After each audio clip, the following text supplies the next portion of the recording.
Welcome to Mindful Ascend. Today we're going to speak about a force that affects every human being, yet is rarely spoken about in the world of spiritual growth with the depth and honesty it deserves. That force is lust.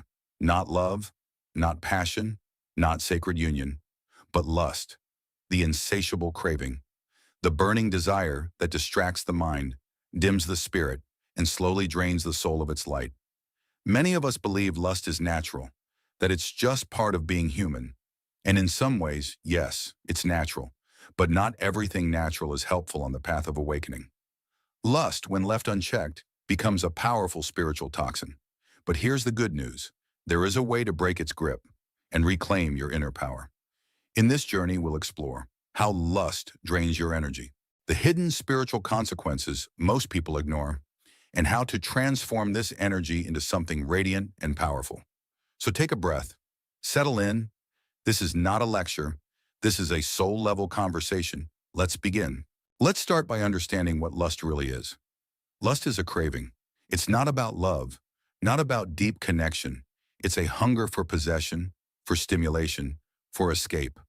Lust makes us want someone not for who they are, but for how they can make us feel. It doesn't see a soul. It sees a body, a fantasy, an object. And that's the problem. Lust separates us from presence. It pulls us out of the moment and into a world of wanting. Lust isn't just physical. It starts in the mind, with thoughts, images, temptations, scrolling, daydreaming. The more we feed it, the more it grows. And soon we're not the master of our desire.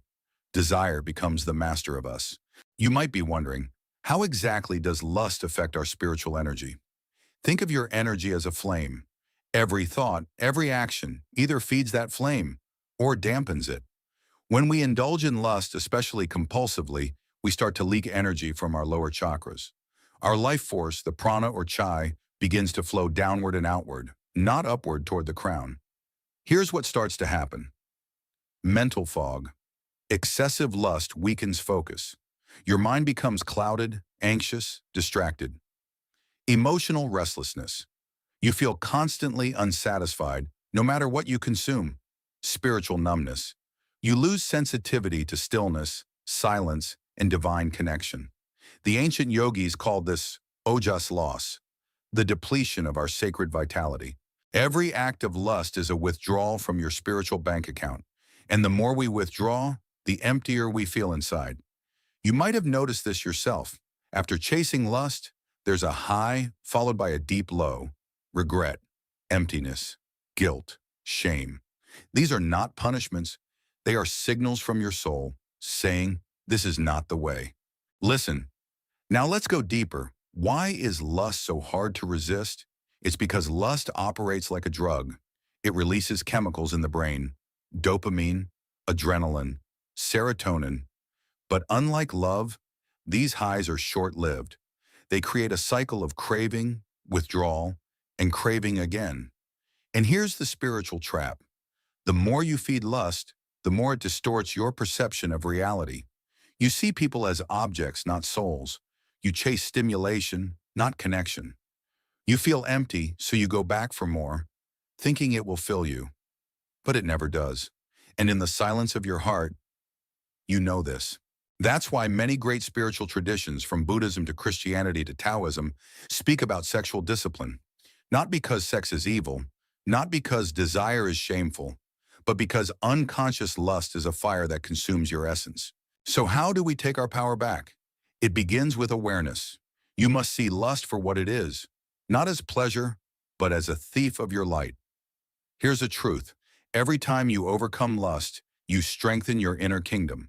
But this isn't about suppression. This is about transformation. You don't run from the fire. You learn to contain it, purify it, and use it for spiritual evolution. This is what ancient masters called brahmacharya, not just celibacy, but right use of energy.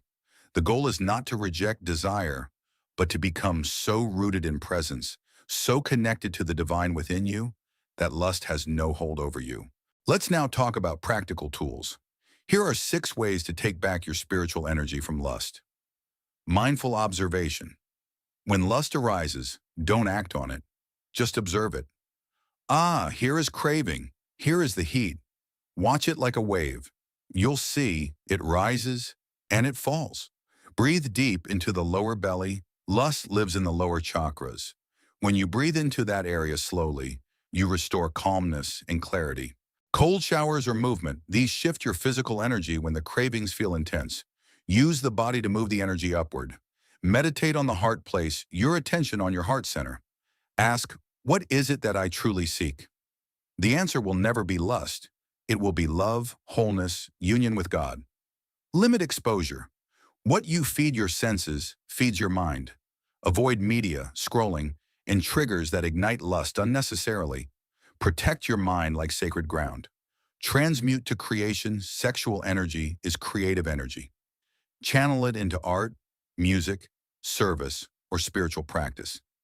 This is how monks, sages, and great artists rise above lust. Now imagine this. You've taken your energy back. You no longer feel like a slave to cravings. Your mind is clear. Your heart is open. Your spirit is powerful.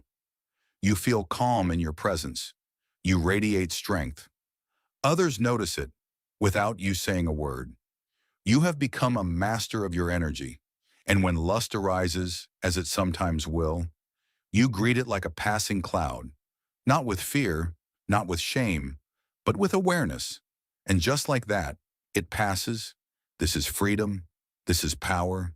This is the spiritual path. Lust doesn't make you bad. It makes you human. But you are not just human. You are a soul, a spirit, a spark of the infinite.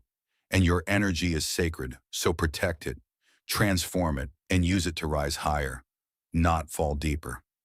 Thank you for walking with me today on this journey. If this message touched you, share it with someone who needs to hear it.